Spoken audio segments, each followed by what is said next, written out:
Hi friends, welcome to Zeenath'sworld. இன்னைக்கு நம்ம சேனல்ல நம்ம பண்ண போற ரெசிபி ஸ்பைசி பன்னீர் மசாலா. இது எப்படி ஈஸியா டேஸ்டா சிம்பிளா பண்றதுன்னு இன்னைக்கு நான் உங்களுக்கு சொல்லி தர போறேன். இப்போ நம்ம ஸ்பைசியான பன்னீர் மசாலா எப்படி பண்றதுன்னு பாப்போம். பன்னீரை இந்த மாதிரி கியூப்ஸா கட் பண்ணி வச்சுக்கோங்க. இப்போ நம்ம அதுல 1 ஸ்பூன் மிளகாய் தூள், 1/2 ஸ்பூன் மஞ்சத்தூள், 1 ஸ்பூன் கார்ன்ஃப்ளவர்,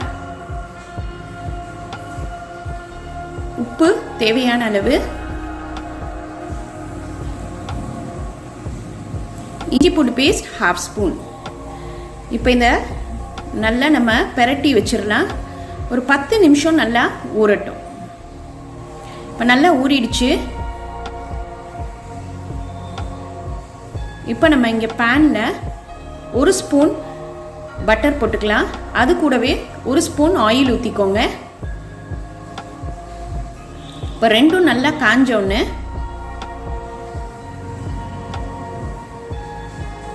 நம்ம இப்போ அந்த பன்னீரை இதில் லேசாக ஃப்ரை பண்ணி எடுத்துக்க போகிறோம். ரொம்ப டீப் ஃப்ரை பண்ண வேணாம், லேசாக ஃப்ரை பண்ணால் போதும். ஒரு 2 நிமிஷம் ஃப்ரை பண்ணால் போதும்.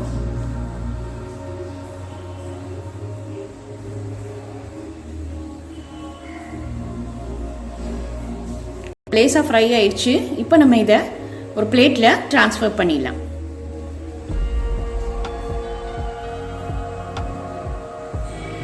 இப்போ நம்ம ஃப்ரை பண்ண அதே எண்ணெயிலேயே இன்னும் 1 ஸ்பூன் பட்டர் போட்டு நல்லா மெல்ட் ஆயிரட்டும். இப்போ இதில் பெரிய வெங்காயம் 1 மெல்லிசாக கட் பண்ணி இதில் போட்டுடலாம்.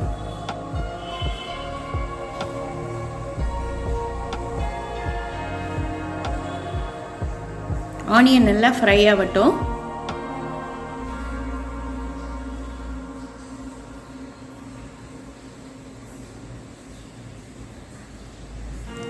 இப்போ இதில் ஒரு 3 பச்சை மிளகாவை பாதியாக கட் பண்ணி இதில் போட்டுருங்க.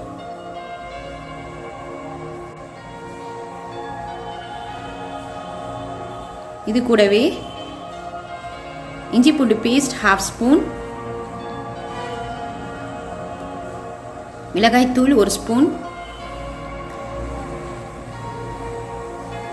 மல்லித்தூள் 1 ஸ்பூன்,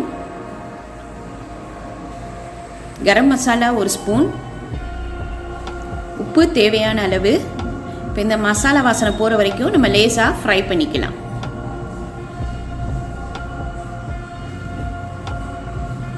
அடுப்பை சிம்லேயே வச்சுக்கோங்க. இப்போ இதில் 1 spoon soya sauce, 1 spoon chilli sauce,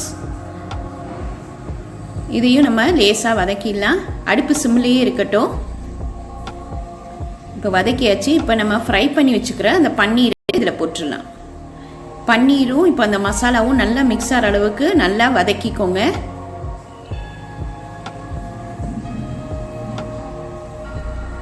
five to 10 மினிட்ஸில் நம்ம இந்த பன்னீரை பண்ணிடலாம். ஃபைனலாக நம்ம 1 ஸ்பூன் மிளகாய்த்தூள் போட்டுக்கலாம் காரத்துக்கு. உங்களுக்கு எந்த அளவு காரம் வேணுமோ அந்த அளவுக்கு பெப்பர் போட்டுக்கோங்க. அவ்வளோதாங்க. இப்போ நம்ம லாஸ்ட்டாக கொத்தமல்லியை தூவி விட்டுறலாம். சப்பாத்திக்கு இடியாப்பத்துக்கெல்லாம் இந்த ஸ்பைசியான பன்னீர் மசாலா சூப்பராக டேஸ்ட்டாக இருக்கும். இது ரொம்ப ஈஸியான ரெசிபி. இன்றைக்கே இதை ட்ரை பண்ணி பாருங்கள். லைக் பண்ணுங்கள், ஷேர் பண்ணுங்கள், ப்ளீஸ் சப்ஸ்கிரைப் பண்ணுங்கள், உங்கள் கமெண்ட் எனக்கு அனுப்புங்க. தேங்க்யூ.